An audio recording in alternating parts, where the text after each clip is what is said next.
सच्चिदानंद रूपाय विश्वोत्पत्त्यादि Hathaway तापत्रय विनाशाय श्री कृष्णाय वयम नमः। भगवान श्री कृष्ण सत्य, चेतना और परमानंद के मूल हैं, सच्चिदानंद हैं।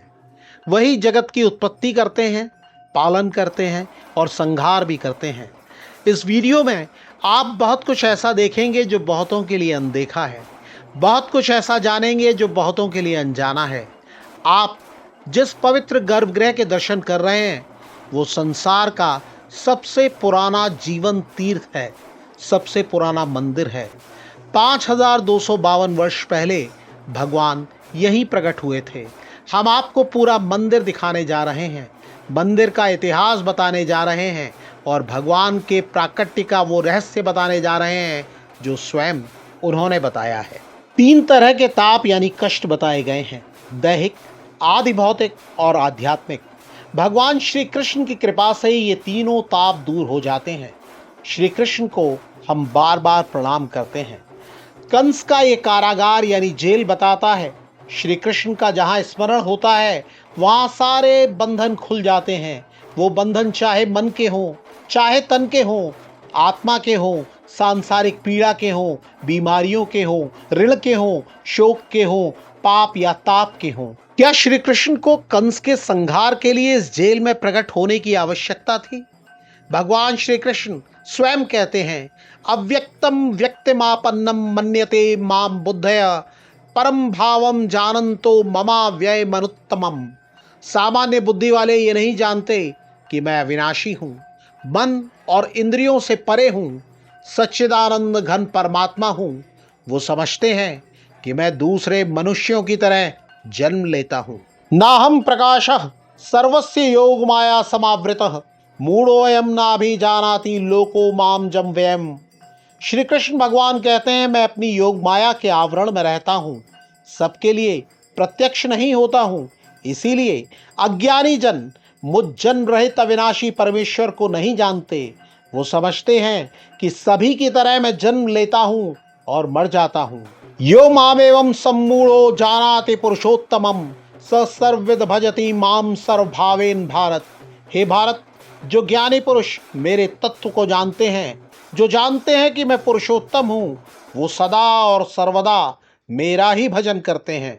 जो ऐसे भक्त हैं वो सदैव प्रार्थना करते हैं, श्री कृष्ण विष्णु मधुकैट भारे भक्तानुकंपिन भगवन मुरारे त्रायस्व माम केशव लोकनाथ गोविंद दामोदर माधवेति। हे कृष्ण, हे विष्णु, हे मधु और कैटभ नाम के राक्षसों के शत्रु, भक्तों पर दया करने वाले भगवान, हे मुरारी, हे केशव, हे लोक के नाथ, आप मेरी रक्षा कीजिए। आप गोविंद हैं, आप दामोदर हैं, आप माधव हैं। माधव 5252 वर्ष पहले इसी पवित्र भूमि कटरा केशव देव में अवतीर्ण हुए। भादों के कृष्ण पक्ष की अष्टमी, आधी रात, बादलों से घिरा आकाश, मूसलाधार बारिश के बीच क्रूर कंस के कारागार में नारायण श्री कृष्ण रूप में प्रकट हुए। पहरेदार सो गए, जेल के ताले टूट गए। माँ देवकी और जगत पिता के पिता वसुदेव की हथकड़ी और बेड़ी टूट गई।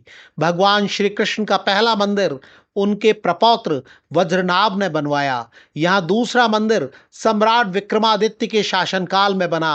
इसे साल 1017 में महमूद गजनवी ने लूटा और तोड़ा। मंदिर के इतिहास की जानकारी देते हुए श्री कृष्ण जन्मस्थान सेवा संस्थान के सचिव श्री कपिल शर्मा बताते हैं कि तीसरा मंदिर साल 1150 में जज नाम के व्यक्ति ने बनवाया। सिकंदर लोधी के शासनकाल यानी 16वीं शताब्दी की शुरुआत में इसे नष्ट कर दिया गया। चौथा मंदिर जहांगीर के शासनकाल में ओरछा के राजा वीर सिंह बुंदेला ने बनवाया। सन 1669 में औरंगजेब के आदेश पर वो मंदिर तोड़ दिया गया।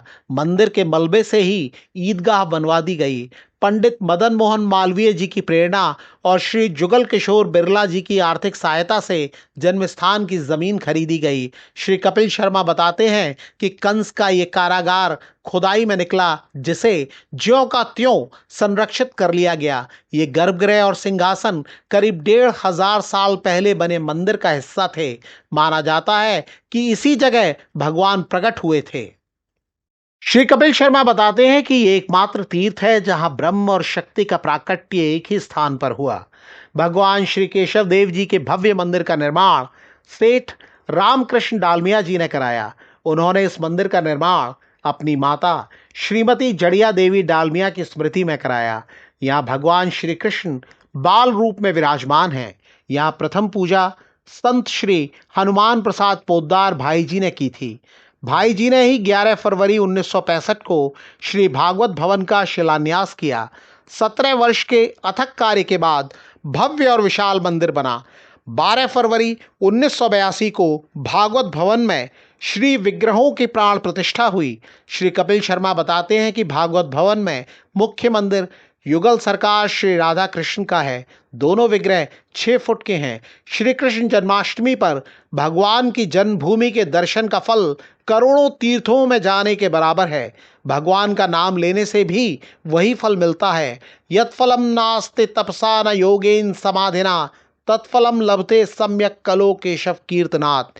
जो फल तपस्या योग और समाधि से भी नहीं मिलता, कलयुग में वही फल श्री हरि कीर्तन से मिल जाता है। बोलिए श्री कृष्ण कन्हैया लाल की जय। बोलिए श्री राधा रानी की जय।